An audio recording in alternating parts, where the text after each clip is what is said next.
What is up, everybody? Welcome back to the Millie Maker Roundtable, talking Week 6 NFL. Hard to believe we're at Week 6 already, but here we are, a very interesting week fantasy-wise, where we're going to see, I think, a lot of chalk in the afternoon game. So we'll break that all down, talk game theory, our favorite plays, and all that good stuff. You guys know me. I'm DraftKcheat, joined today, as always, by Locks and SNYDER.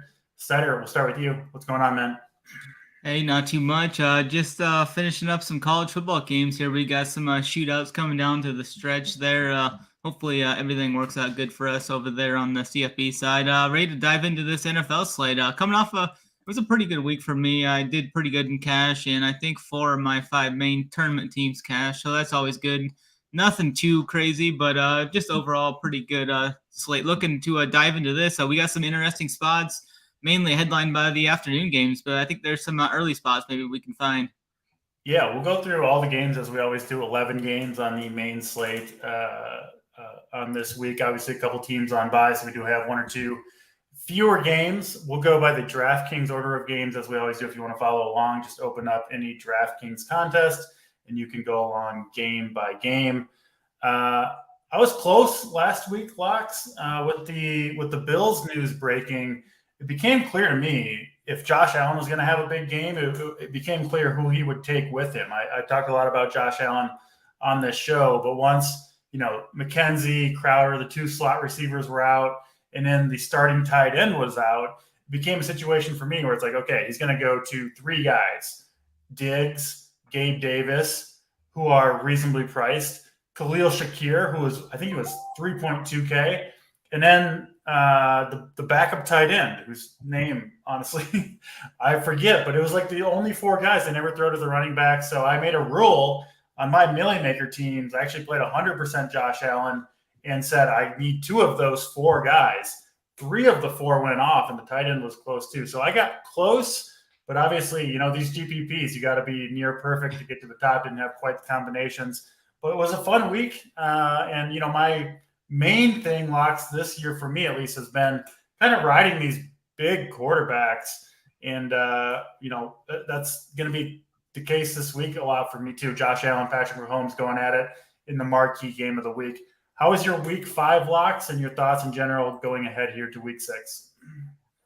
Yeah, absolutely. I'm with you there. I had a lot of the Bills, just sometimes not the right combos.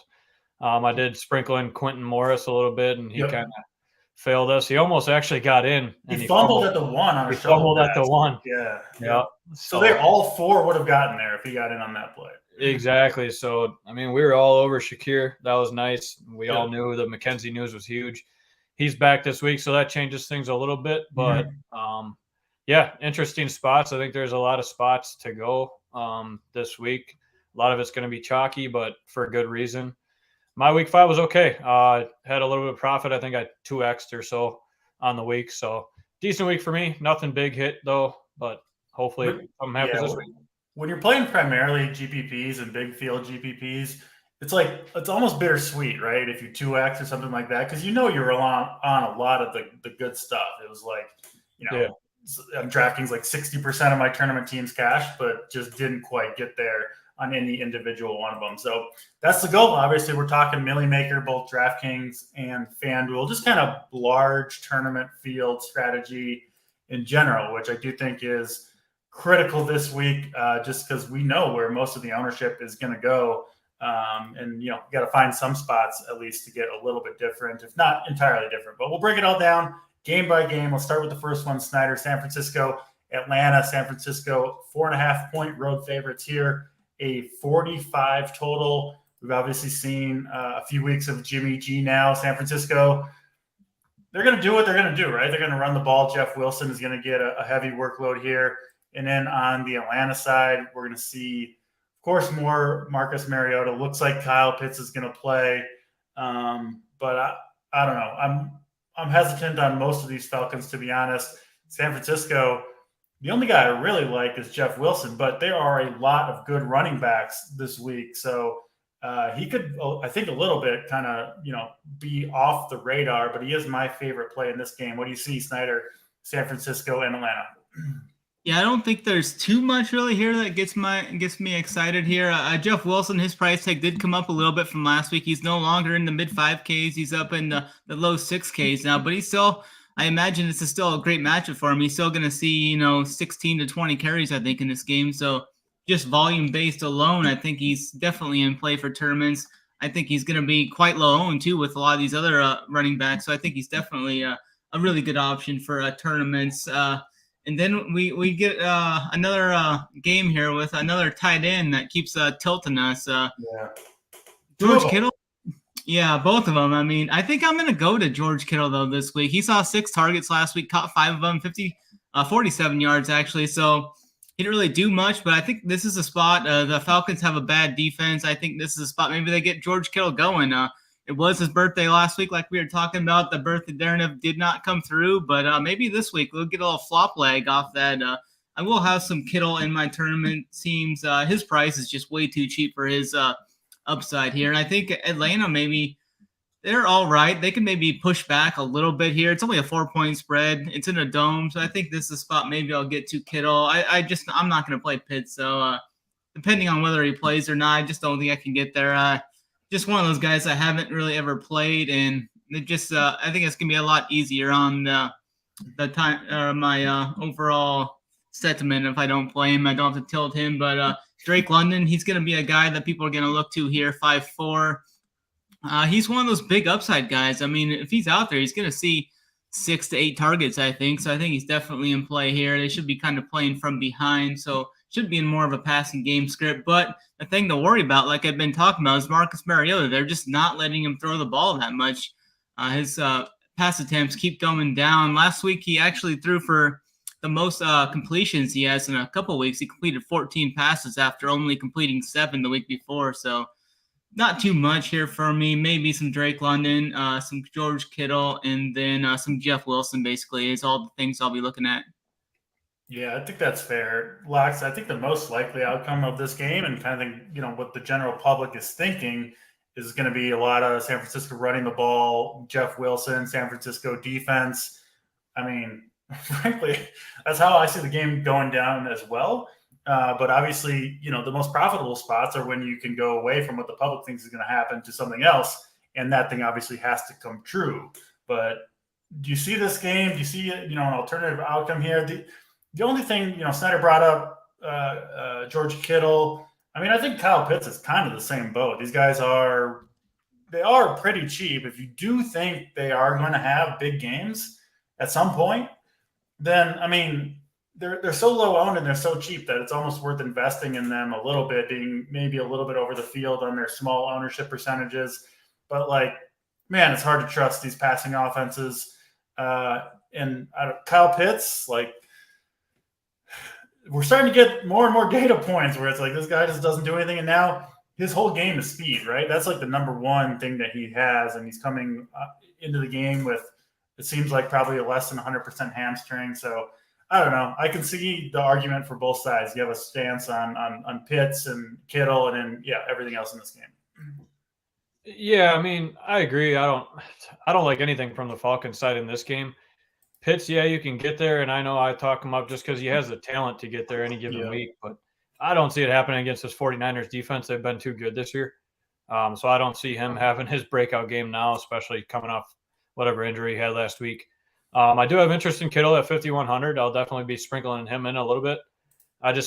He's got the talent. He's starting to get a little bit more targets. Jimmy G loves him, so I think it's only going to come up from there. I think I can call him for a score this week. That's what I'm going to call him for. Yeah. The guy I do like that you guys didn't mention is Deebo Samuel. I mean, the guy continues to rack up targets. He runs the ball. I mean, I could easily see him getting there, and I don't think he's going to be that high owned this week. So as far as that side of things, a lot of people might play Wilson, but I think I'm going to lean towards Deebo on this side, on this team. But I'm going to be playing the 49ers D. I know they're expensive, but I think for good reason, to be honest with you. So I'm going to be playing 49ers D a little bit, sprinkle in Wilson, Deebo, and Kittle, and that's it on this game for me. The 49ers seem like they have figured it out. I'm not a Jimmy G fan, but you saw Trey Lance goes down in that second game, right?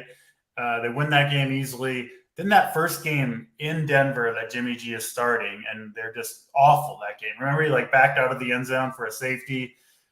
But the next two games, they're back to what they do with Jimmy G, and that's win games.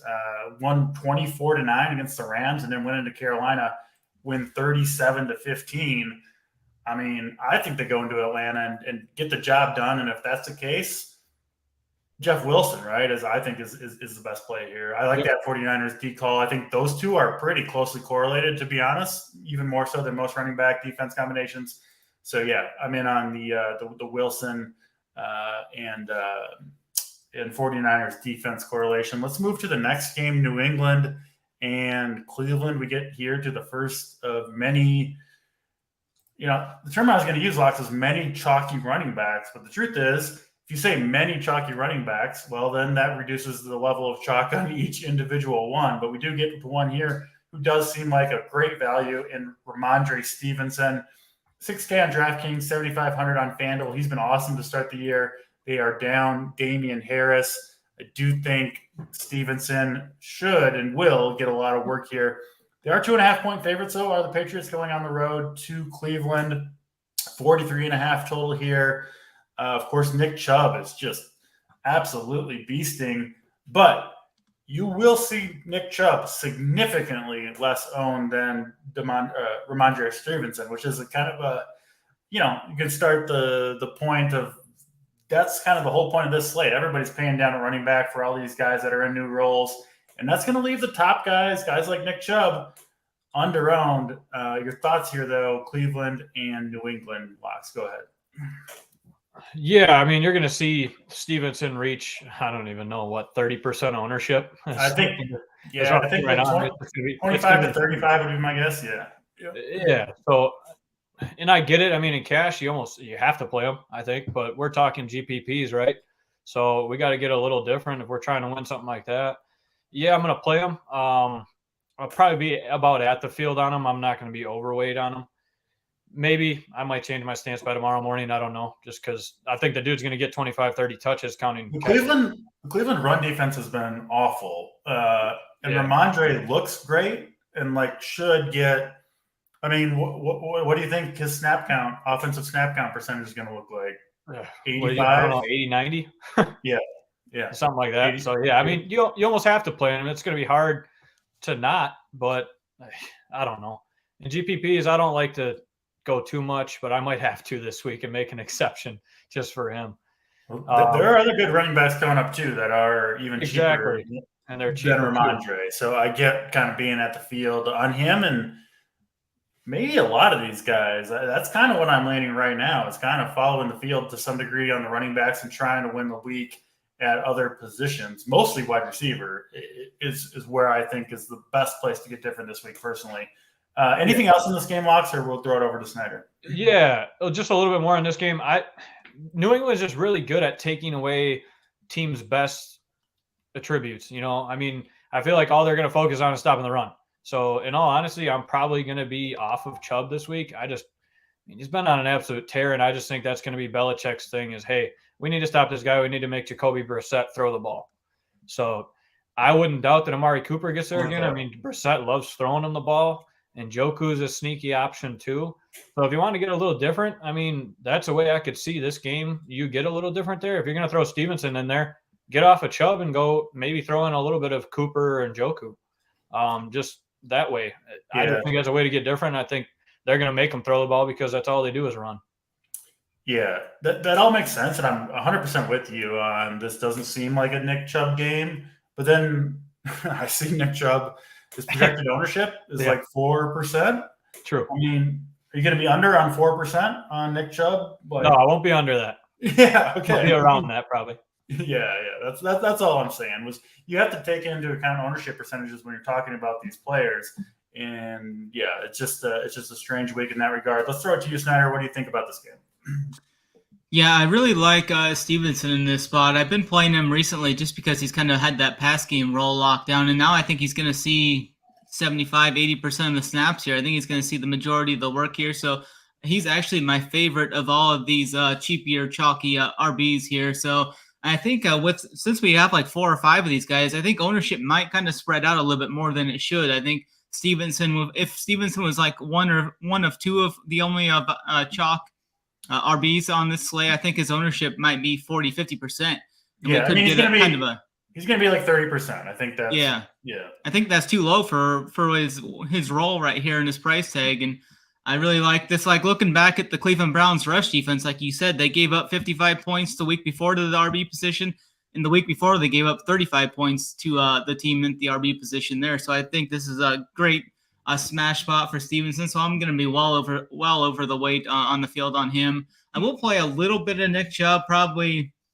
I think I've been MMEing a little bit the last few weeks. So I'll probably have him like maybe 7 to 10% ownership or something like that, just to have enough. He's got that big upside, but I think this is going to be like a slower type game. So not too much interest in here. I could maybe see getting to some Jacoby Myers. He came back last week, had 7 catches on 8 targets for 111 yards and a touchdown. So I think he's going to be like someone that no one even plays. 5'3", very fair price tag on him. So I'm going to have some Myers in my pool.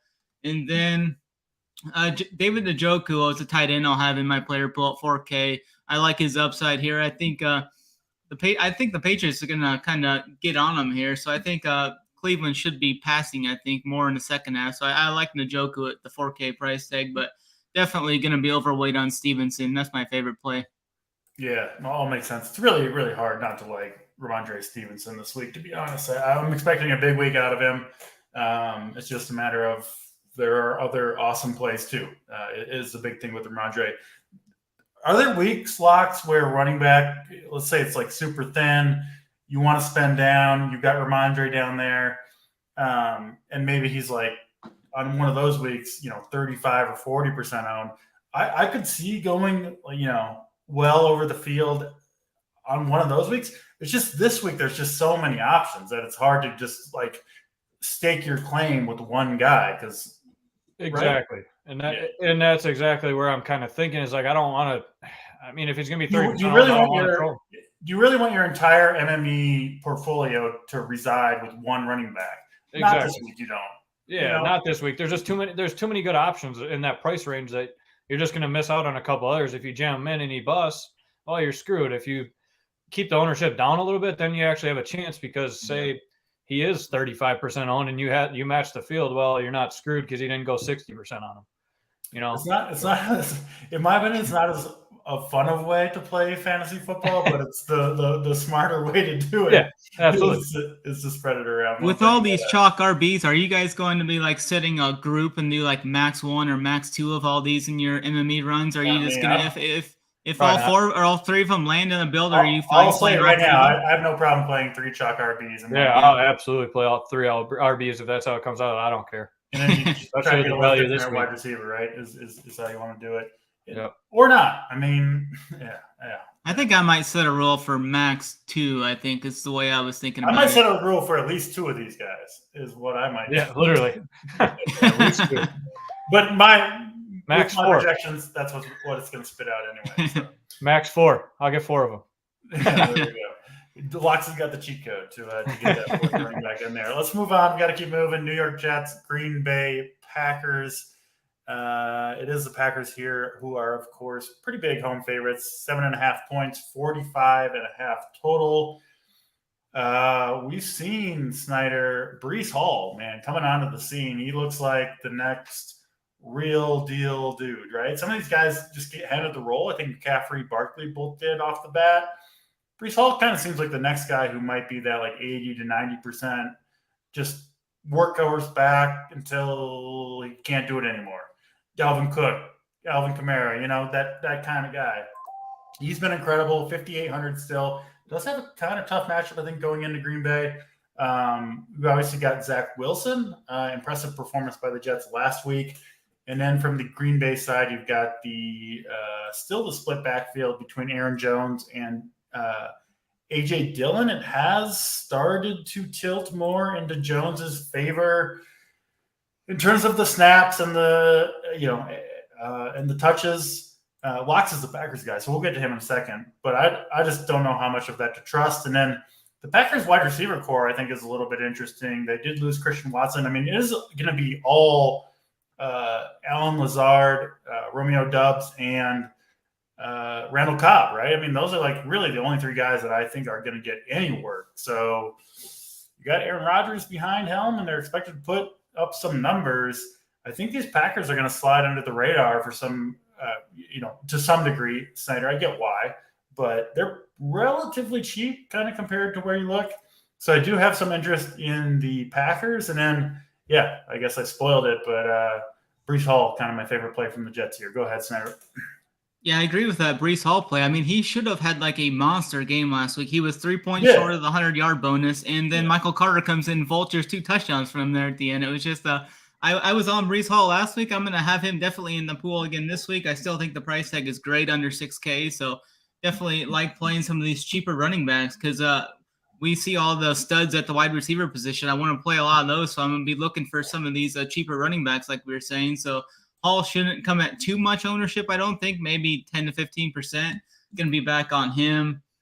I could maybe see throwing in A.J. Dillon in a few builds. I think he'll be under 5% owned. Coming off a couple of duds, but I think he's a guy that could maybe bounce back in this spot. The Packers' rush defense has kind of been getting gashed the last 2 weeks too, so that's another good thing for a Breece Hall that I like. Not too much. I mean, I think Romeo Doubs has a really good price tag over on FanDuel, so I'll probably get more of him over there.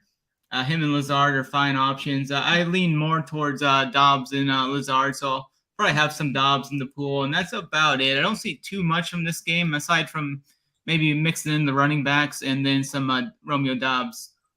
Yeah, that makes sense. I'm not going crazy with this game. These are very surface level stats, locks, but I do think they pretty well explain the difference in talent between Michael Carter and Breece Hall. Michael Carter averaging 3.4 yards per carry and 5.9 yards per reception, and Breece Hall averaging 4.9 yards per carry and 12.5 yards per reception. The difference has been stark between these two. I know Breece Hall had a couple of big plays that buoyed that number, but that's kind of the point, I guess. I mean, the dude is freaking explosive. I just don't – they drafted him. He was the first running back off the board. He's doing everything and more that they could possibly expect. And you have to assume his role can only grow on this Jets team, which, I mean, I don't know. Maybe they think they got something, right? What was the quotes coming out of their locker room? You see that? The rookies were talking about how good they are. Obviously, maybe Green Bay sends them back, but in terms of Breece Hall's role, I think that can only grow. But I'm sure you're on the Packers side of this one. You probably think they shut him down here, huh? I don't know about shut him down. The guy's just, I mean, he's a elite talent. Obviously, I think you can see it slowly trending towards just being his backfield. Yeah, he got vultured on 2 TDs, but I mean, the guy's a stud. He looks like the next Saquon Barkley to me, like rookie Saquon Barkley in terms of. Yeah, absolutely. And he looks good, and I just think he's gonna ultimately take over completely in the backfield if he hasn't already. I mean, really, Michael Carter, 10 rushes for 21 yards. Yeah, whatever. He vultured 2 TDs, but I mean, I'm not playing. It could be this week, right? The only reason Breece Hall like that, what he had that like 60-yard reception. I don't know exactly how long. Yeah, and they took him out because of a long reception. He's all exhausted, so of course he comes off the field after that play. Anybody would, and then Michael Carter plunges in, but like that's just a fluke scenario, basically. Exactly. So I mean, he's the only one on that side that I really like. I will play him still. I don't think they're going to shut him down just because he's talented.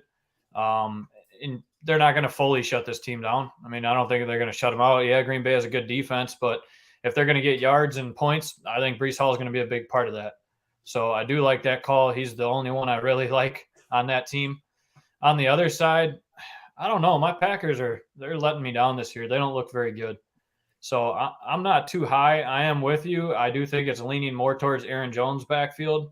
It was more of a 50-50 split to begin the year, and they're kind of using A.J. Dillon a little bit less as we go here. So I don't mind either one. Yeah, you're saving $2,000 if you go to A.J. Dillon, which he has the ability to break one or get all the goal line touches. They just got to get there. As far as the wideouts go, I couldn't believe Randall Cobb got 11, 13 targets. I'm I not think. playing him, but the other two guys, Dubs and Lazard, I think are good plays. Yeah, so I don't like the Cobb play, but absolutely if you play Dobbs at 4.8, I'll be definitely on him this week. Yeah. He's just gaining more and more confidence from Rodgers. Alan Lazard, I don't know. The guy's gotten 8 targets the last 2 weeks. I don't see it with him. I think Rodgers trusts Dobbs more, so I'd rather save the 1.2 and go down to Dobbs on this one. Other than that, I'm not going to have a whole lot of this game. Yeah, we're eye to eye on this game. The one place I'm much more willing to play Dobbs on FanDuel, where I think they're the same price, but he's a touchdown dependent guy. He's not going to get the bonus that often. He's not going to get huge number of receptions. So a little bit different over there. Let's go to Jacksonville and the Indianapolis Colts next. Locks, we will stick with you for this one. A 41 total, really low. Colts 1.5 favorites. But yeah, obviously the big news here, Jonathan Taylor and Nyheim Hines are out for the Indianapolis Colts. We just got that news a few hours ago. That'll be, it should be, I think, close to a split backfield, but not entirely sure. We just don't know. We've only got a 1-game sample size with Deion Jackson and Phillip Lindsay. I think both those guys are at least interesting. I have more interest in Jackson myself, but we're talking about, we've seen the emergence of Alec Pierce for Indianapolis. I've been on that one a little bit. I think he's going to be a stud, to be honest. So I think I called him the, Jordy Nelson 2.0 last week. And it was an 8 for 9 on targets, 81 yards, didn't get in the box, but he had an opportunity for a big game in that one. I'm going to stick with him. Jacksonville side, missing Marvin Jones and possibly Zay Jones. So you do have potential opportunity there with Christian Kirk. This is like a little bit of a confusing game. I don't know exactly where I'm going to land here. Locks, let's stick with you. Break it down for us. Yeah, kind of an interesting game. I mean, it could go either way. This could actually turn into a shootout that nobody plays, to be honest with you. I mean, neither defense is great. So if you wanted to get sneaky away from these afternoon games, this is a game you could possibly go to, and nobody's expensive because, to be honest, they kind of suck. Yeah. But, I mean, there is some pieces in here. Yeah, Deion Jackson and Phillip Lindsay. It's probably going to be a split backfield. It was pretty much a split last week from what I remember, with Jonathan Taylor being out. I would lead towards Phillip Lindsay on this one just to save the $500, but I'm not mad either direction you go. I got to disagree with you there. I think Deion Jackson, he got the start last week, right? Yeah. Or no, he was like the first guy in with when Hines went out, and he looked good, man. I mean, like, I think the younger back, Lindsay, is like 30 years old. I think Jackson actually has a chance to kind of take over this role if he runs out at the beginning. Yeah, and I could see that. I think he's going to gain a lot more ownership than Lindsay. Yeah. So I'll have both of them in my pool. Don't get me wrong. I'm just kind of siding on things. I try to pick the lower side of things if it's a split backfield. Yeah. But yeah, I'll absolutely have both of them. I could see Deion Jackson having a great game. He looked solid last week.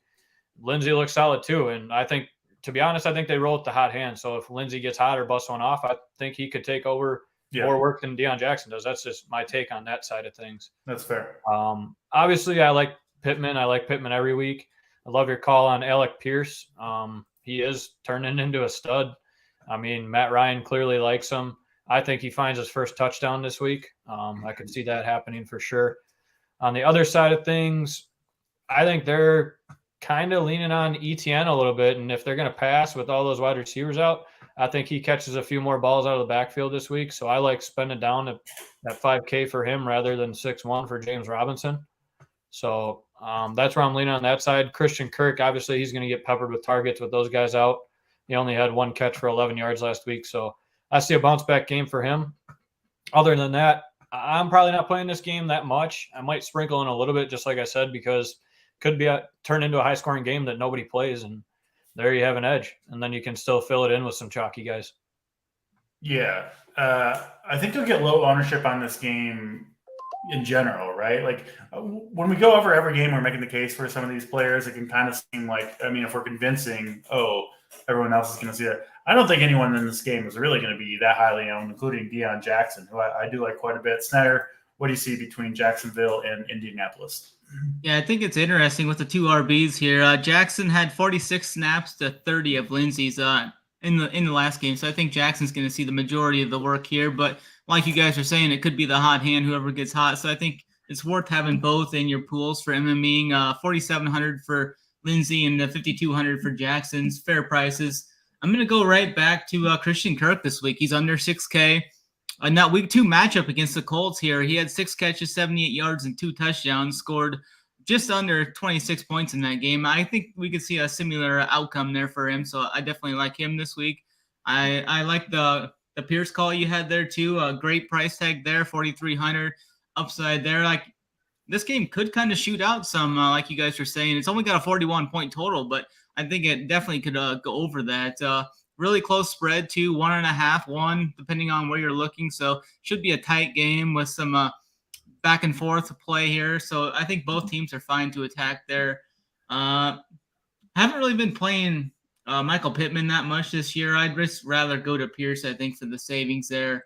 And then I don't think I'll go to Etienne or Robinson there, mainly just the Colts running backs there. I actually do like the Jags defense a little bit. I've been on them every week this year, so I'm just going to keep riding them. Good price tag for them. We know what Matt Ryan can do. He can make some mistakes and stuff, maybe throw a pick 6 or something. So I'm going to have some Jags D in my player pool as well.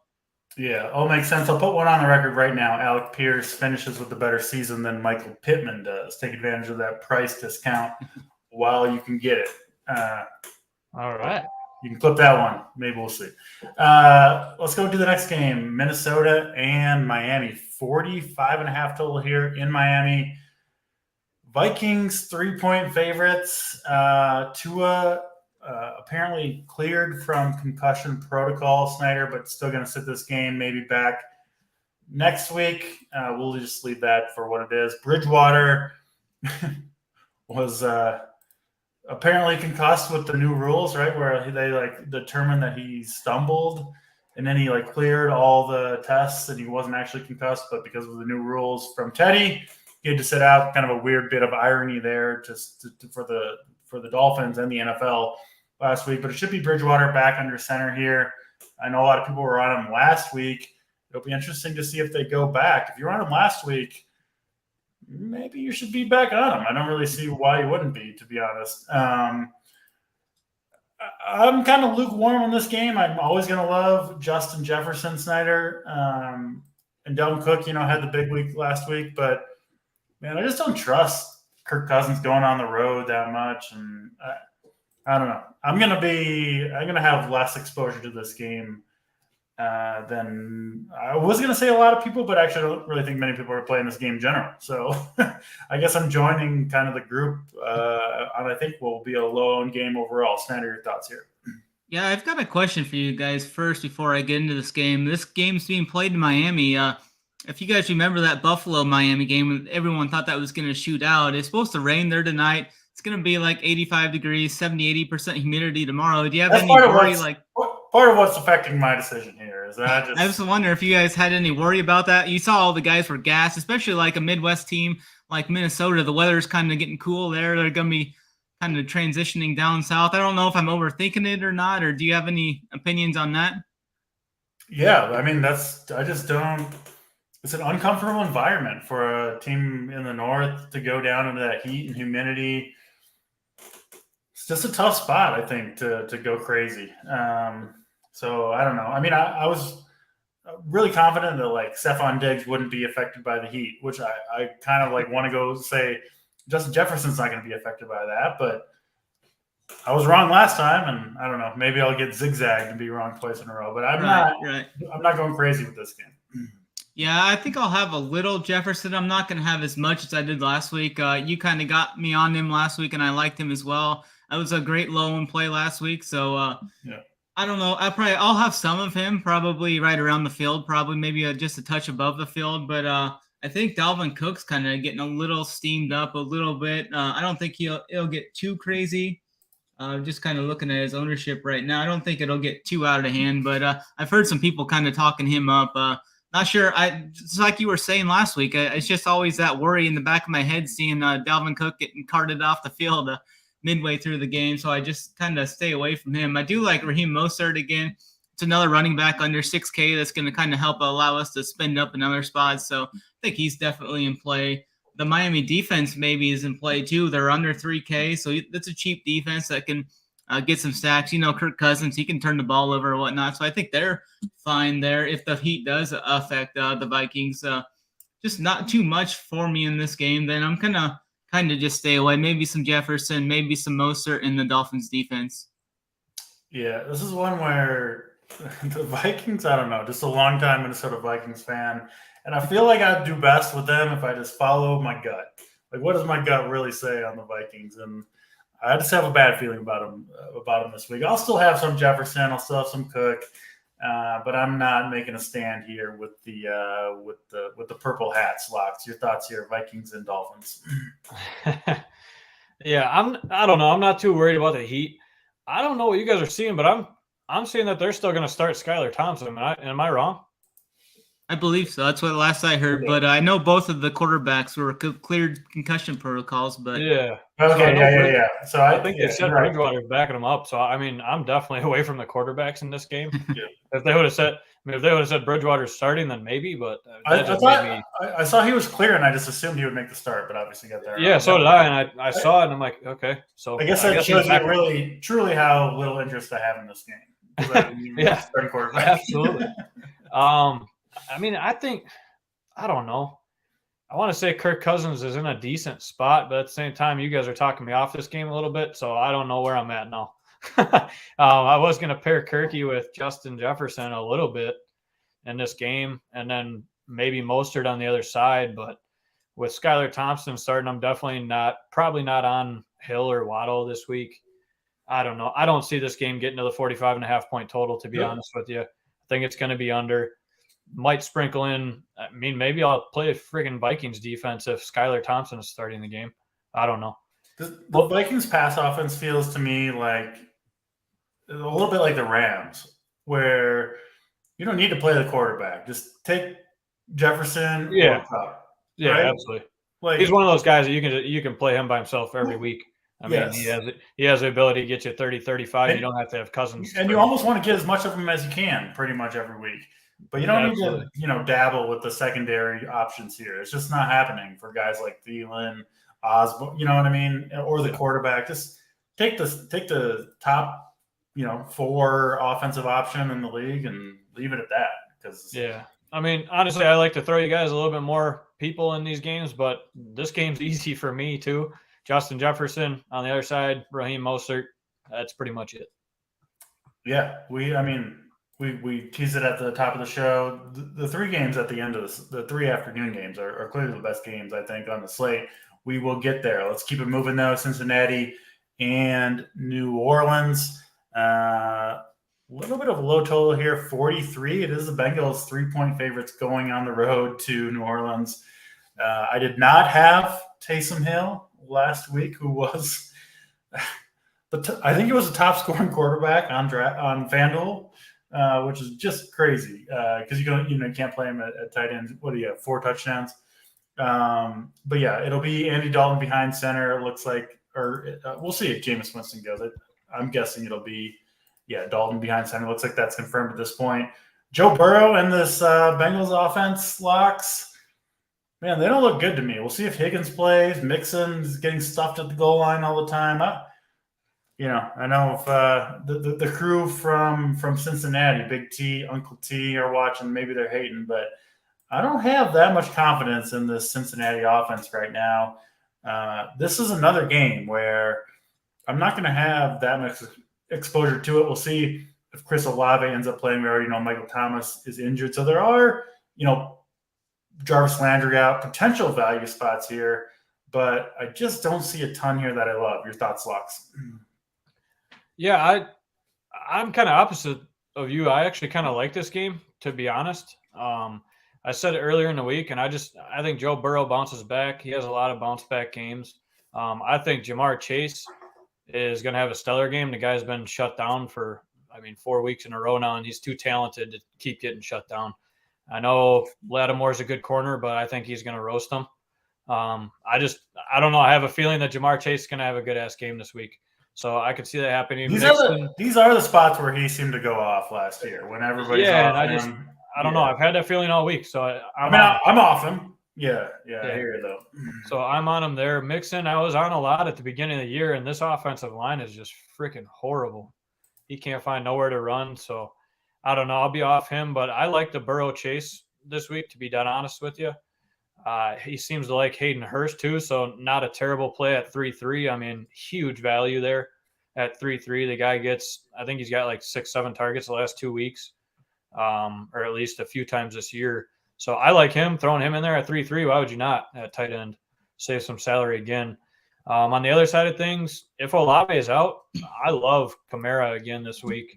He didn't even score a touchdown, and he got us, I think, 27 fantasy points or something last week without even scoring a touchdown because Taysom Hill vultured all of them. So I like getting there this week. If Olave plays, I'll be playing him a little bit. I'm not going to play Andy Dalton, but I do like the couple pieces from the Saints side. So, yeah, I have some interest in this game. I'm not going to be fully on this game, but I see some value and I see some spots that I like. So that's where I'm sitting on this one.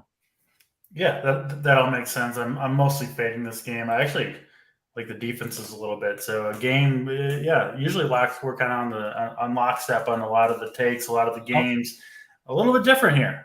Someone just said Lattimore's out, so that makes me like Chase even more, if that's the case. Yeah. It's not good. Yeah, I was trying to ignore this game, but now I don't know, man. We'll see with Chase and the Bengals. I just don't have the most confidence in their offense right now in comparison to some others. Snyder, your thoughts here on these two teams? Yeah, it'll be interesting to see the news on T. Higgins. I think that could bump Chase's ownership up some. I do like this game from a back and forth standpoint. I think this game could shoot out a little bit. I think it could go over the 43.5. I like the Saints in this game too. Alvin Kamara 6'7", definitely a good price tag there. He did everything but score a touchdown last week. It's kind of frustrating though, rostering Alvin Kamara when you know Taysom Hill's probably going to come in once they get the ball inside the 5-yard line. So that's always something to worry about. But he's going to see good usage in this game. I'll still be on him. And I kind of do like going to Joe Mixon here just because I think a lot of the ownership, if Higgins is out, is going to go to Chase. So I think that's going to leave Mixon like virtually unowned, like probably like right around 5 to 8% owned or something like that. I think Mixon's got the upside. He's going to see 20-plus touches in this game. So I think there's definitely a upside in large field tournaments for him. So I'll have him in the pool, him and Kamara. And then if Chris Olave plays, definitely going to be on him as on him last week. It was good to see him get that last touchdown. It was rough seeing. Hopefully he's all right and can make a speedy recovery and play this week. But definitely on Jamar Chase, so too, 7,700 is a great price tag. I'll be on him on both DraftKings and FanDuel this week. If Olave is out, that's Thomas and Olave out. Is there a wide receiver you want to go to on the Saints at that point, Locks? Probably. I mean, I could see Callaway. Yeah. I don't know. That's what I was going to say. I'll just play more Kamara. It's 3-9. I'll just play more Kamara. Yeah, I hear it. That's kind of the reason I asked the question is because I don't really see one either. Let's go to Baltimore and the New York Giants. Of course, Snyder, this is your squad. The Baltimore Ravens, pretty big favorites here, 5.5-point favorites, decent total, 46. And, watching Lamar Jackson, I know he didn't have the biggest last couple of weeks, but like this offense is still just all him. They just rotate the running backs through and through, sometimes go an empty set. I don't know. Is this a game where Lamar Jackson is poised for an explosion spot? Obviously, you've got Saquon Barkley on the other side, and then a really depleted Giants passing core, which I guess potentially could open up some opportunities for Giants pass catchers because, frankly, the Baltimore, secondary hasn't been all that great. So talk about it, Baltimore and the Giants, Snyder. Yeah, I think this is definitely a spot where we can see the Ravens kind of blow up here. The spread opened at 3 and it's all the way up to 6. So I think I was looking at some ownerships and stuff. I think with Lamar Jackson being sandwiched right in between Josh Allen and Pat Mahomes, I think Lamar's going to be like sub 5% owned here. we saw a couple weeks ago, him at low ownership smashed, and then you got Mark Andrews there too. I think he's going to be under-owned from what he should be. I think probably come in 10 to 15% ownership, but I think his upside is just absolutely phenomenal here. 7K. He's got 10 or more targets in 3 of his last 4 games. He's got that upside to get to 30 points. He scored 22 points in 3 of his last 4 games, and he almost hit 30 in 2 of those. So I definitely like the upside there at really low ownership. Devin Duvernay, if you want to throw him into like a Millie type build or something, you could.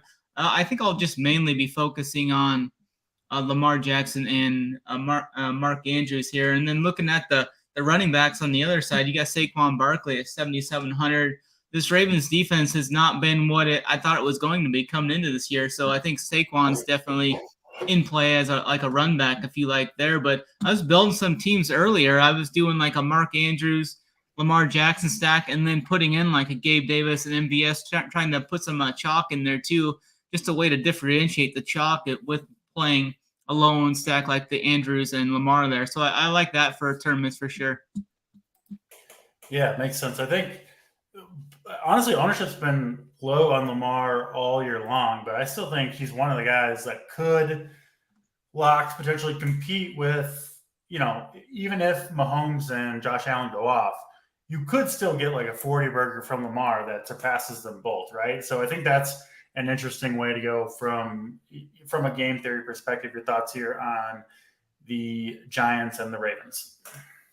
Yeah, I don't mind this game. There's a lot of pieces that I could see. 45.5 point total is what I'm seeing right now. I could see it being right around there. Maybe it gets over, but I doubt it just because I don't think the Giants can score enough. But the Ravens defense is terrible, so maybe. On the Ravens side, I like Lamar Jackson. Obviously, he can break anything. I think he's due for a bust-out game. He's due for another 40 burger for sure, like you just said. So could easily see that happening. Mark Andrews obviously is a stud each and every week. You can't, if you're playing Lamar, you almost have to, who he's going to throw to. Bateman's out. Duvernay, do you throw him in there? Yes and no. I'm still not huge on Duvernay. I'll take my passes on him every week. I haven't played him yet this year. So I'm not going to be on him. J.K. Dobbins has actually been surprising since he came back. He's been solid one week. Little rough last week, but I still think he could get there too. So I don't mind him. He's only 5'5", but there's too many at running back. There's too many other value pieces to get to. So I'm probably not going to get to Dobbins.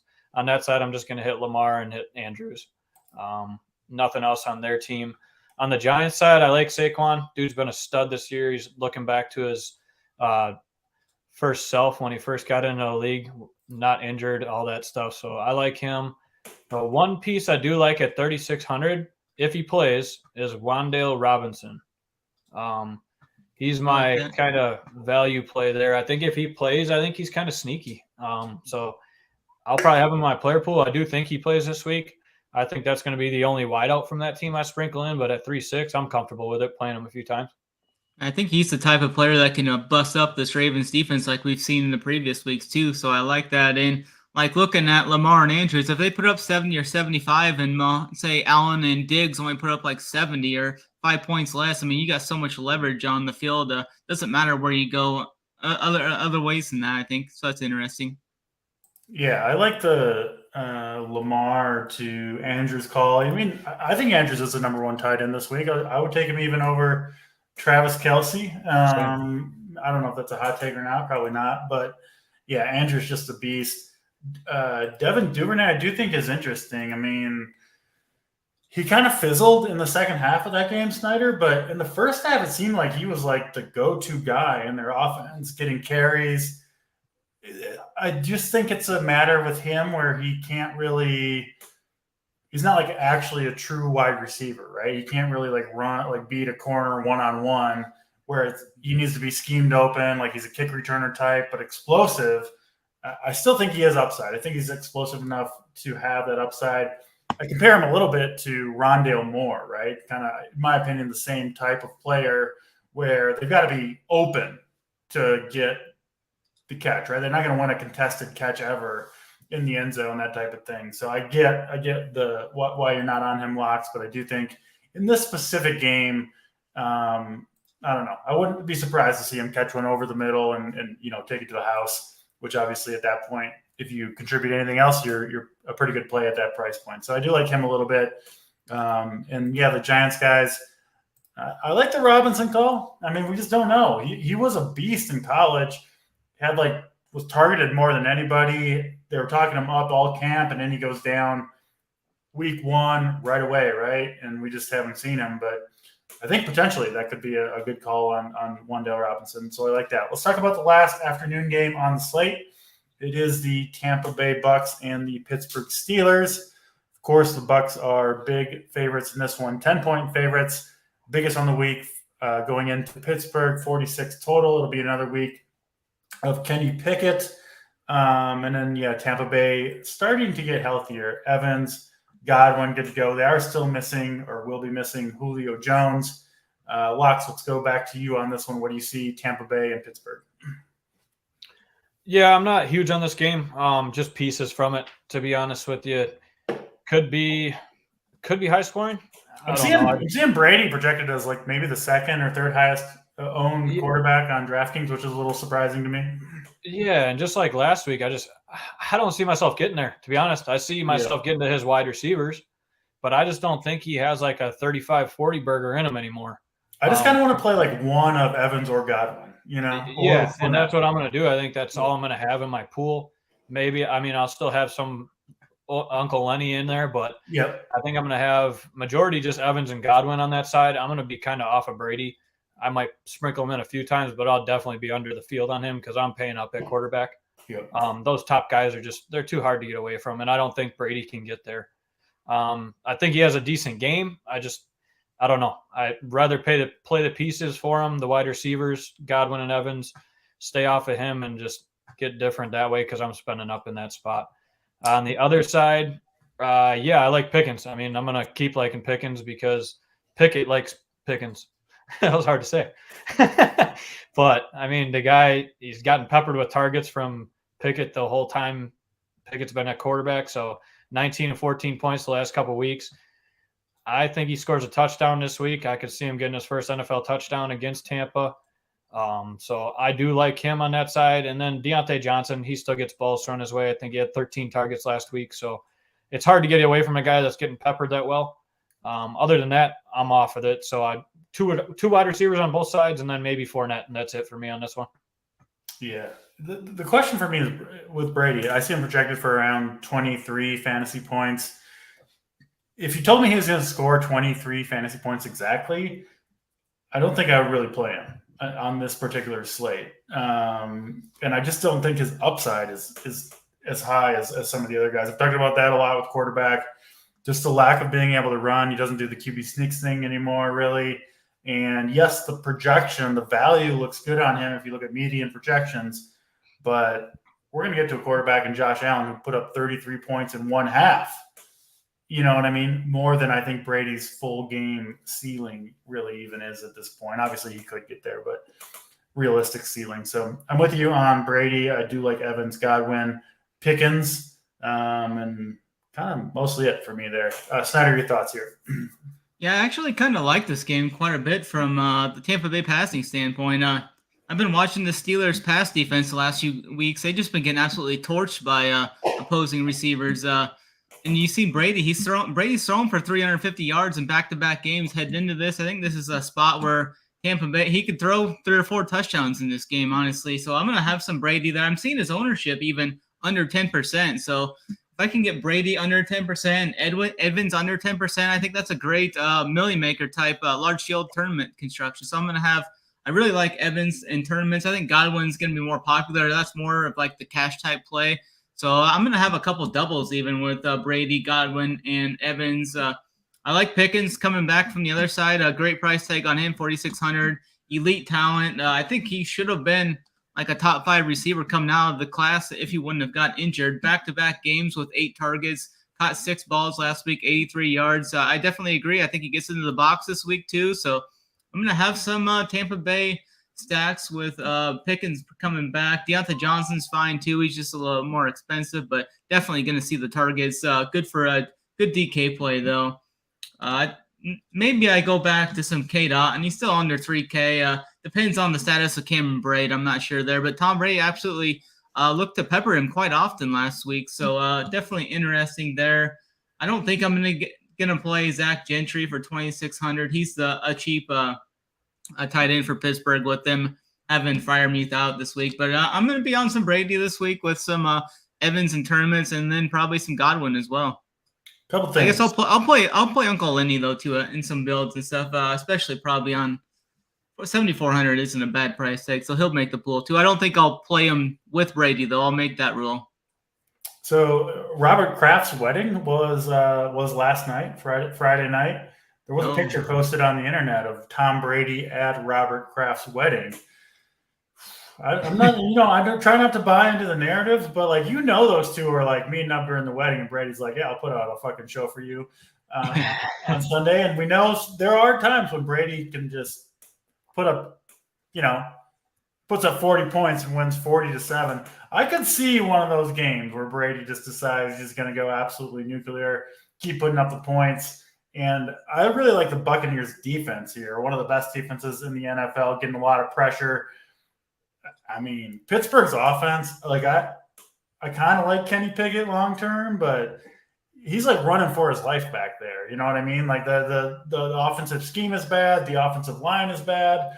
It not really on the same. I mean, he's a rookie. He's a rookie quarterback who's not quite ready, and he's facing one of the defenses and the best defenses in the league. I would be more in on it if it was in Tampa, but I'm seeing the Bucs at like 1 or 2% ownership on defense. I know they're expensive, but I wouldn't be shocked if they scored a couple defensive touchdowns against Kenny Pickett and this kind of what I think is somewhat of an inept Pittsburgh offense that is going to have to throw the ball a ton, right? They have kind of unexplosive running backs. They're going to be behind. Bucs have a lot of time potentially to tee off in the second half here. So I will be way over the field on the Bucs defense, probably pairing with some Lenny Fournette myself. Let's get to the afternoon games, which due to injuries, circumstances, good offenses, I think are going to have the three highest ownerships collectively for these games on this slate. First game we'll talk about, I think, is the least interesting of the three, but still certainly has plenty of plays to talk about here. The Rams, who have really struggled, 41.5 total. They are big favorites, 9.5-point favorites. Cam Akers ruled out, they said, due to personal reasons. And then I saw just recently locks, he wants to be traded. I think I saw is the notification. So, the assumption has to be this will be mostly the Darrell Henderson show. They did activate Malcolm Brown onto the active roster, but I mean, it's going to be Henderson's job to start and I presume finish if he's looking good. He's 5,100 on DraftKings, cheap on FanDuel as well. Of course, you've got Cooper Kupp, who is expected to play through a foot injury, but I don't think it's practice all week. That's a little bit concerning when you're talking about the most expensive skill player on the entire slate, in my opinion. I don't have a lot of interest in the Rams outside of Kupp and Darrell Henderson. Carolina side, they did fire their coach, so maybe we see Christian McCaffrey, DJ Moore finally get involved, and then, of course, Baker Mayfield missing. So PJ Walker into the game. Frankly, I'll take any change for DJ Moore and Christian McCaffrey at this point. I don't know how much worse Walker can be. Maybe he'll show me that he can be worse. But from what I've seen from him, he hasn't been that bad, at least compared to Baker. So I'm kind of torn on this game. I think those Carolina pieces are going to go way under owned, but I wouldn't be surprised if they picked it up a little bit here. Yeah. Watch, we'll go to you first. I realize it is. I thought that's where I was going because I heard my name a little bit ago. PJ Walker season. No, I'm just kidding. I'm not playing PJ Walker.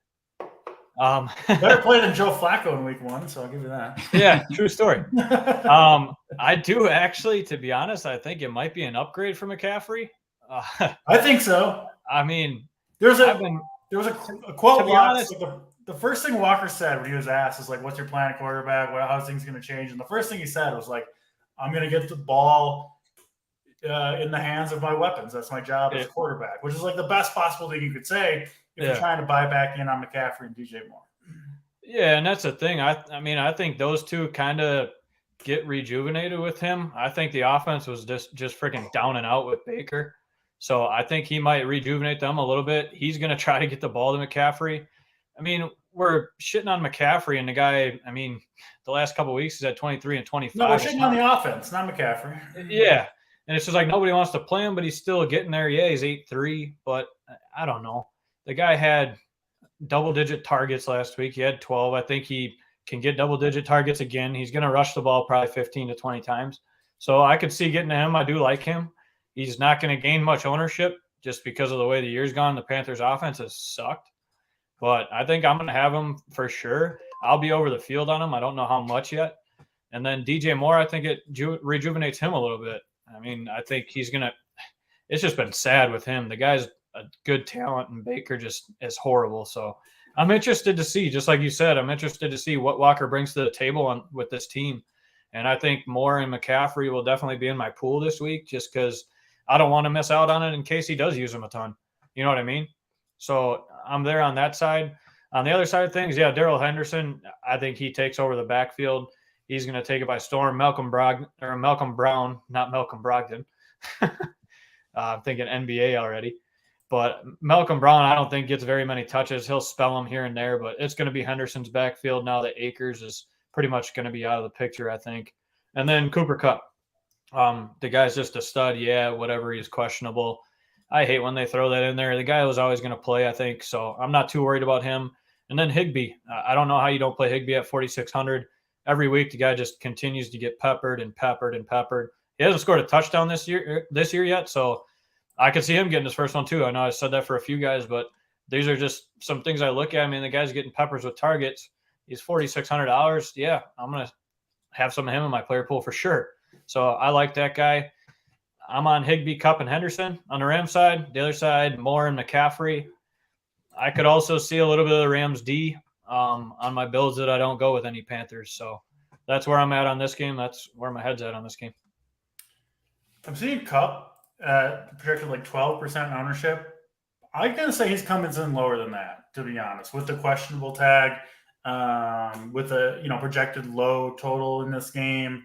And I know people are spending on a running back, but man, his price is prohibitive. I think you make a good point there, Locks, with the injury thing, where it's like a foot injury is you either have like a broken bone or a torn ligament in your foot, or if you don't, you probably are good to go. It's not like a hamstring, right, where you're kind of trying to play through a muscle injury. So I kind of like that Kupp call. I'd written him off a little bit, but might reconsider that to some degree.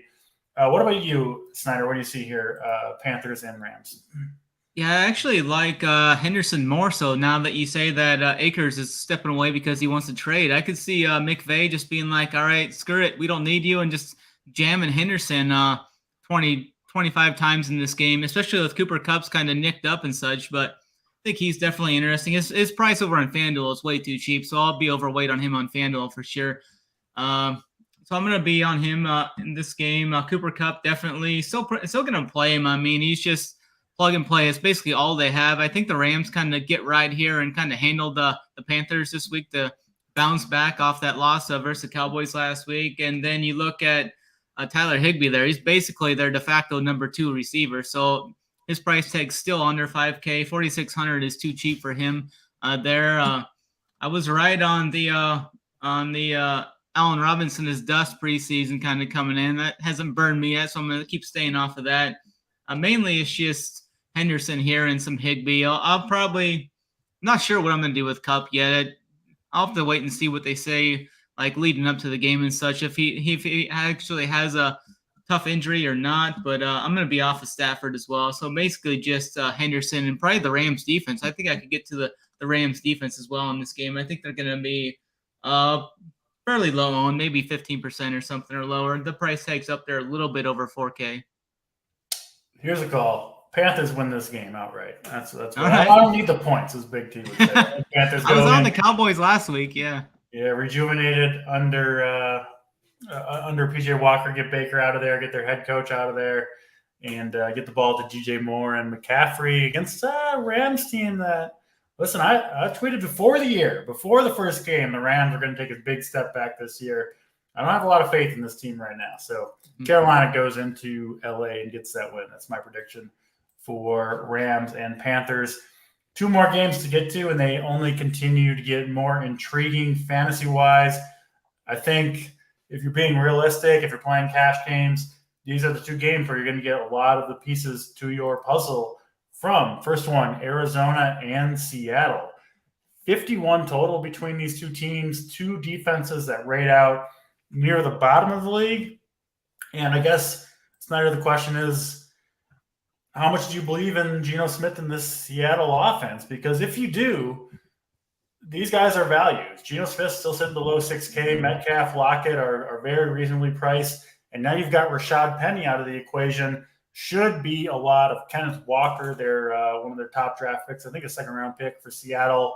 They do have DJ Dallas behind him, which I think you can make the case that Walker isn't quite as safe as some of these other guys. But this is still an offense that, if you look at what Hoop won the Millie with, was that 2 weeks ago, 3 weeks ago? I'm not sure. This game sets up the same way. Geno Smith, Metcalf, Lockett. The only other choice for Seattle really is Kenneth Walker, who could get all the work. And then on the other side, Snyder, you've got the same run back. I think his stack was a double stack and then a triple stack on the other side. I think he had Geno, Metcalf, Lockett, and then for the Lions, I think he had Hawkinson, Williams, and Monra, or I think it might have been another player. My point is, if you look at Arizona, they are also down guys. They've got a very limited tree here. I think the best running back play on the slate, if you take ownership out of the equation, is Eno Benjamin, 4,600. We talked about a pre-show, Center. I think he potentially gets all the work for Arizona here. The top 2 or 2 of the top 3 running backs are down there getting a guy from the practice squad. But Benjamin is going to start the game. He's going to get early down work. And he was an elite, prolific receiver in college whose strength, I would argue, is pass catching. So you combine those 2 together, he could be out there. I wouldn't be shocked if Eno Benjamin led the entire slate in terms of percentage of snap share among all running backs. So he is my favorite of the bunch. I think ownership will be reflected there. But then you're not allowed to talk about him, but Hollywood Brown for the Cardinals, who continues to get the job done. And then Rondale Moore, who stepped into a full-time role last week, completely displacing Greg Dortch. And, I think he's going to get 7 or 8 targets here. They're going to be close to the line of scrimmage, yes. But, you can argue both sides, right? For him, that means you get that point you get for a reception, that matters. And for a player that's as explosive as he is with the ball, I'll take those crossing routes over getting a 30-yard Hail Mary downfield that he's never going to win because he's 5'7", right? So I see so many pieces on both sides from this game. It seems like there's going to be a lot of scoring. If there is, these guys are all too cheap. And I wouldn't be shocked if we saw the winner, Millie Maker winner, have 6 players from this game. Wouldn't shock me. Seattle, Arizona. Go ahead, Snyder. Yeah, for sure. I think this has all the makings of fireworks here, shootout here. I think you could double stack both of these quarterbacks. Kyler Murray's going to be under 10% owned. I think Geno will probably have a little more ownership than that. But I'll even play some Hollywood Brown this week, 7-2. Rondale Moore's at 4-2. I think both of those guys are definitely viable in this game. And then Snyder's on the Hollywood train? I might have to be this week. I got to get off. I'm off. He's done. But I love Eno Benjamin in this spot. He was great at Arizona State, great hands out of the backfield. So definitely think he's way too cheap here. Should be probably. I don't think he's going to be as owned as much as he should be. Like Ramondre, he'll be like 35% owned. I bet he should be like 60% owned.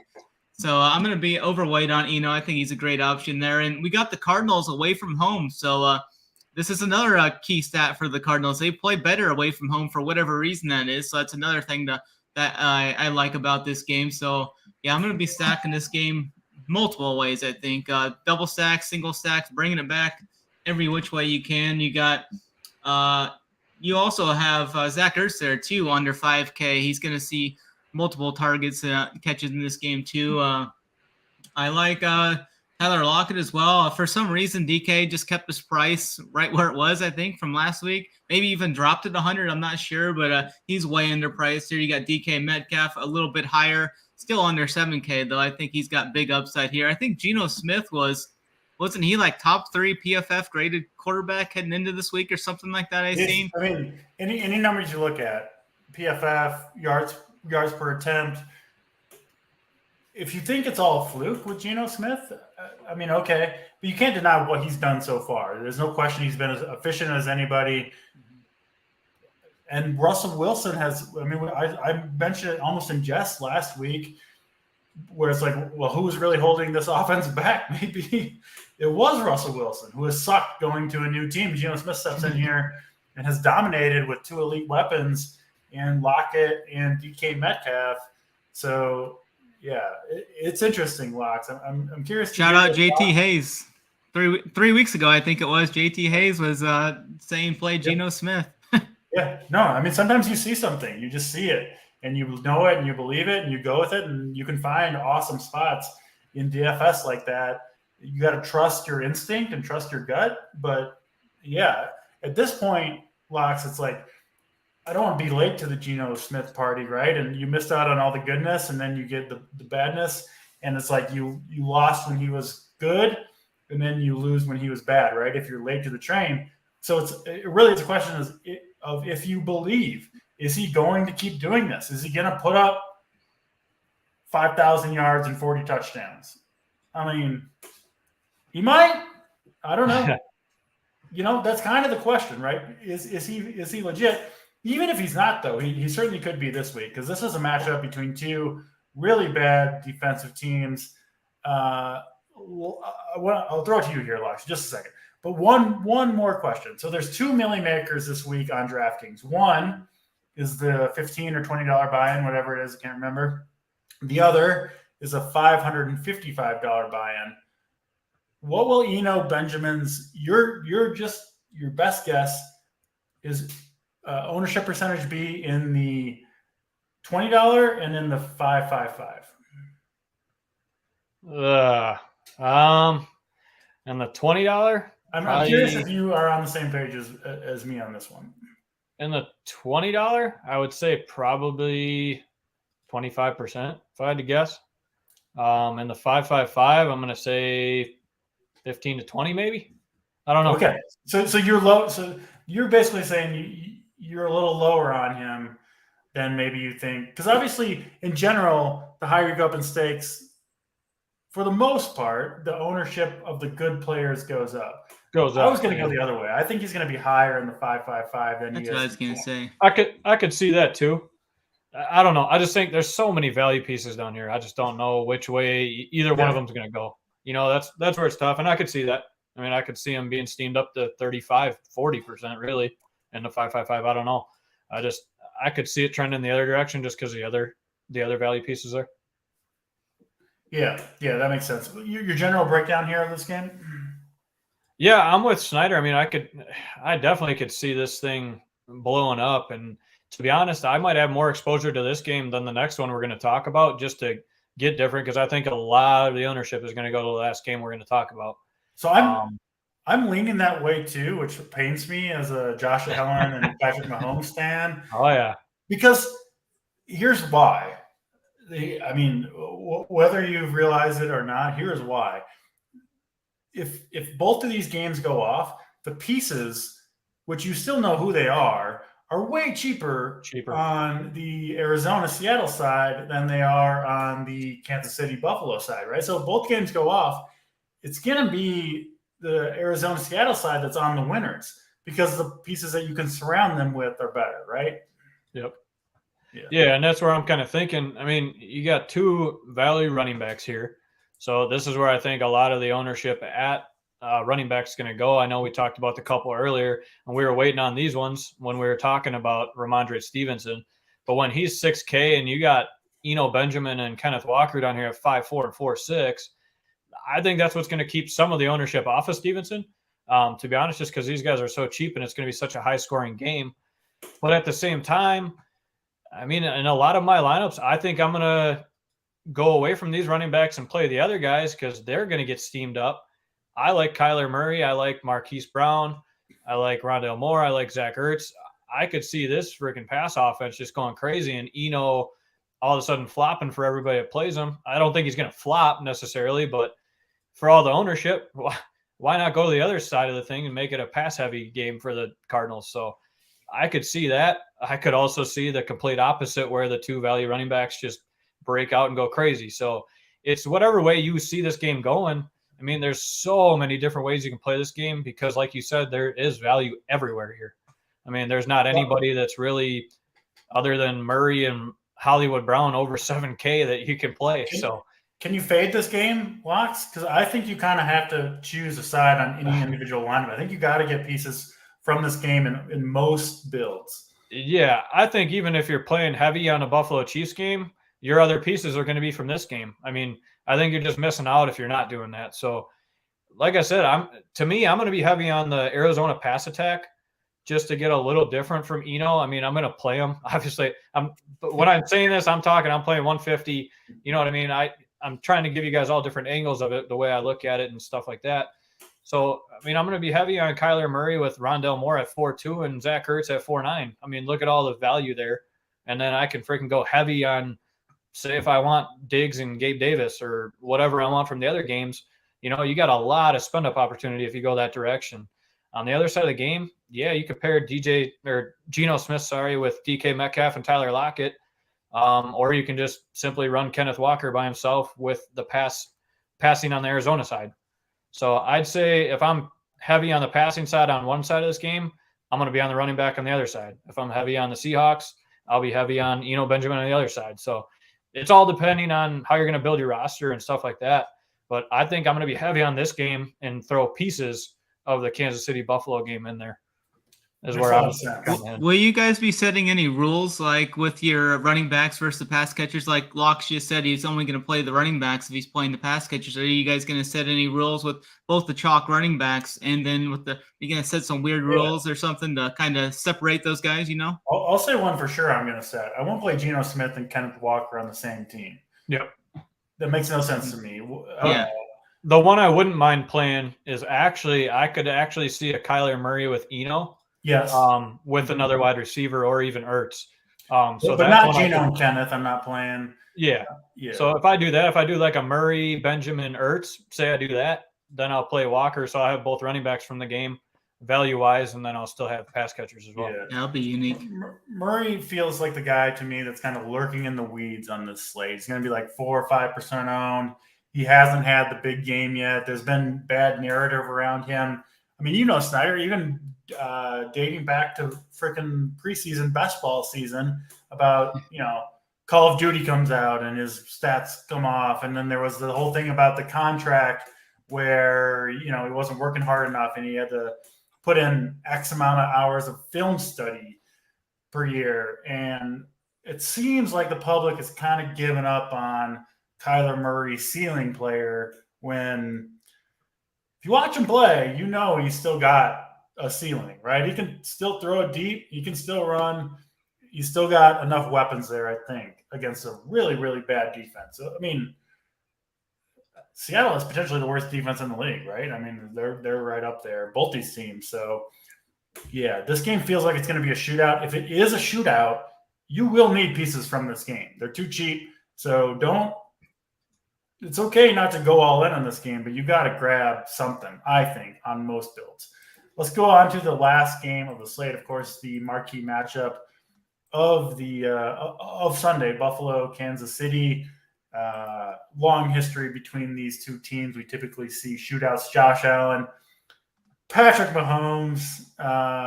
We'll go over the injury news briefly. It is pretty brief. The big thing is Buffalo is just down wide receivers. Still missing Crowder, Kumaro here. They do get McKenzie back. We saw the breakout of Khalil Shakir, who I think he looked pretty legit to me when given a chance. But Buffalo basically down to the 4 wide receivers. Obviously, you've got Diggs, Gabriel Davis, McKenzie. I still think Shakir is going to have a role. I'm going to have some exposure there at 3.7K. I think I'll still see, I would put it, I don't know, 40% of the snaps, but like Buffalo, very willing to go empty backfield, play 4 wide receivers. And we could see I actually have more doubts here about the Chiefs side of it, which, I know I'm wearing my Chiefs hat. I'm still a Chiefs fan. Love Patrick Mahomes. But fantasy-wise, Locks, Josh Allen has surpassed Patrick Mahomes at this point. Just given the role that he has, he runs more, right? He's way more of a threat at the goal line to run it in. I think the offensive scheme for the Bills has surpassed that of the Chiefs. And I think it's clear to me right now that Josh Allen is the premier fantasy quarterback in the NFL that will be in ownership for sure. But I think this game will shoot out. Actually, even though the Bills are on the road, I have a little more faith in their side than the Chiefs side. All more than that. Good thoughts here between Chiefs and Bills. Yeah, and I'm actually kind of locked up with you on that. I'm a little wary on the Chiefs side. I don't know why. I've just had a feeling all week. I almost think I've got some stats for you. Go ahead. Yeah, I'll wait for your stats. But I think I could see the Bills running away with the game. I know that's probably not going to happen, but I could easily see it. I think they're going to shut down Kelsey. To be honest, I think they're going to make Mahomes use his wide receivers here. So I could see Kelsey actually having a bad game. I've never said that and don't say it very often, but this is one that I could absolutely see him underwhelming. And Mahomes is going to have to use Juju, Valdez-Scantling, and Hardman a little bit. I don't like the running backs. It's just too much, I don't know, guessing on who's going to get all the work. You're not playing Chiefs running backs here. Let's just no. Yeah, so I'm not playing them. Really, I'm not playing any running backs in this game, I don't think. No. I don't even like the Bills running backs. So it's going to be the Josh Allen show. I'm heavy on Josh Allen this week. I'm not as high on Mahomes. I'm still going to have him in, but I'll be under the field probably with him this week. I just don't have a good feeling about that side. I'll be sprinkling. Obviously, you have to sprinkle in Chiefs. You have to sprinkle in Mahomes. I'm playing 150. I can't not play those guys. So I'll be on that side. But on the other side, you got Allen with Diggs, Davis, McKenzie, Shakir, and even Dawson Knox. That guy's $3,400. Yes. I think he's back this week. He loves Dawson Knox. He hasn't scored this year. Last year, we saw him a couple weeks, he broke the slates. So if he gets hot, who knows? At 3,400, he could pay off value real quick. So I wouldn't even mind throw in a Josh Allen with even a McKenzie and a Knox type build. That's a way to get different on this offense.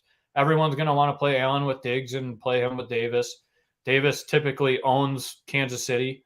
So I could see the Gabe Davis love too, and I'm just speaking in GPP style. If you play Allen with McKenzie and Knox, that's a huge way to get different on a high output offense. So I don't know. I see that route.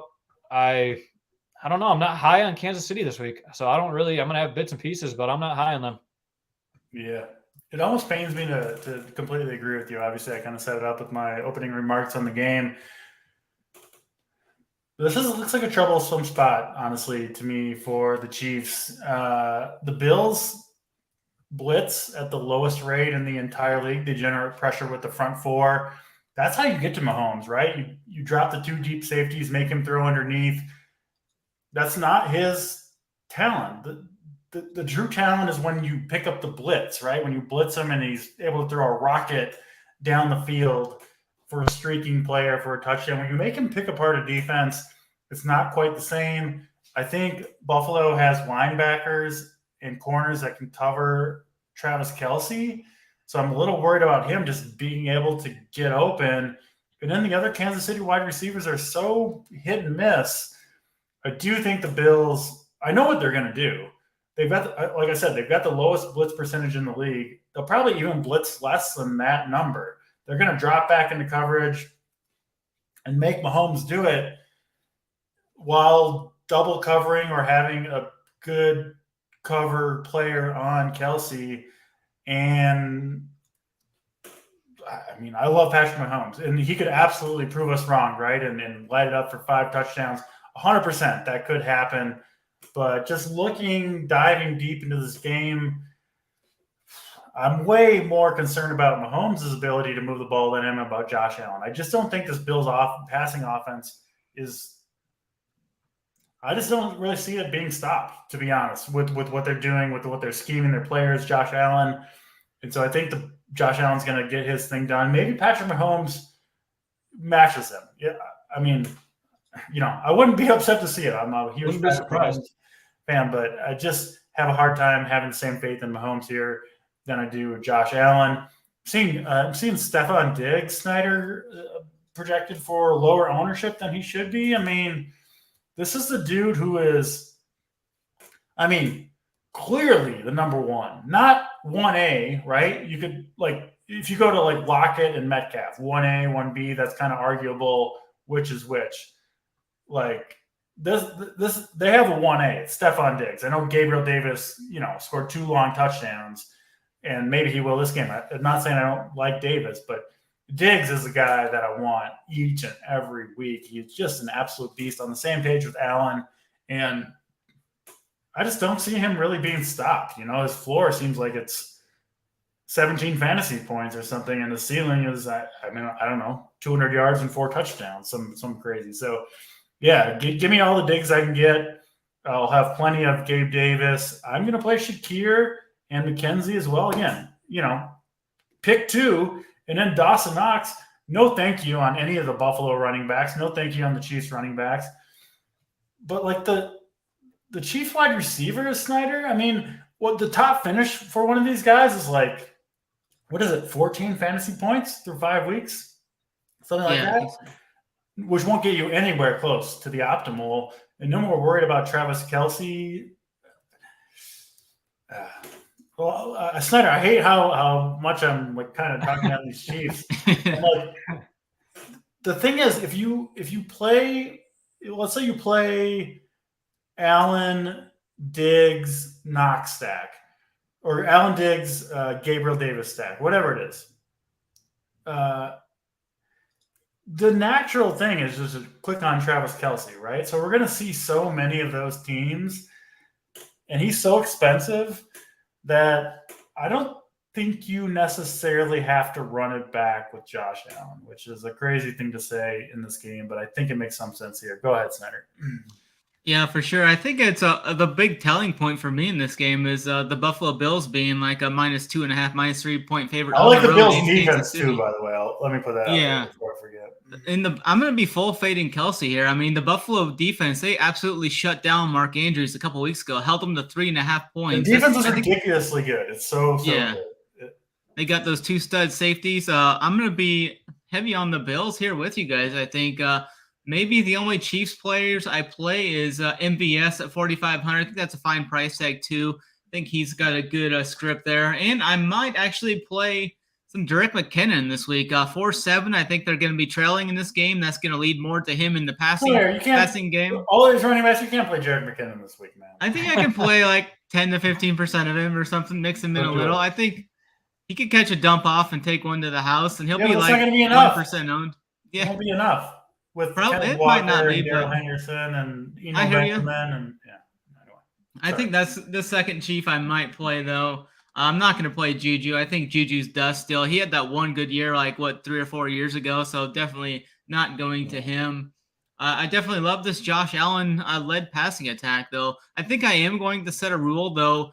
Max 2 pass catchers with Josh Allen. I don't want 3 just because I know Josh Allen's got that rushing upside. He could rush for 2 touchdowns and throw for 2 touchdowns maybe. I don't think that's going to be enough to support 3 pass catchers. So I'm going to be max 2 pass catchers with Allen.